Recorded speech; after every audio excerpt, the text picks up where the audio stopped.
नमस्कार, welcome to Tanushree's kitchen कट्टा. आज मी तुम्हाला राजगिऱ्याच्या पिठापासून वडा बनवला आहे.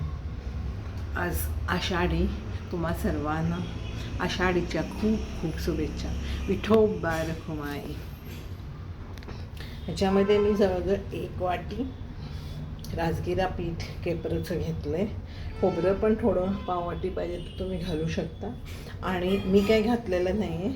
आणि साखर पाव ते अर्धा वाटी, वेलची पूड, जायफळ, आणि ते सगळं मी मिक्सरला 1-2 चमचे तूप घालून आणि ताटाला पण 1 चमचा तूप लावून शिजवून घेतले. मायक्रोवेव्हला जवळजवळ 10 मिनटं शिजवून घेतलं असेल. आणि मग ते गोळा होतो असा, ताटाला तूप लावून मग ते थापले. खूप सोप्या वड्या आहेत.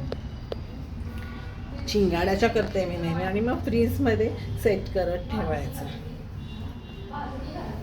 तुम्ही असं करू शकता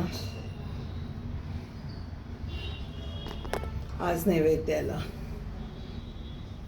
माझा व्हिडिओ आवडला असेल तर लाईक करा, शेअर करा आणि सबस्क्राईब करायला विसरू. Bye. See you in my next video.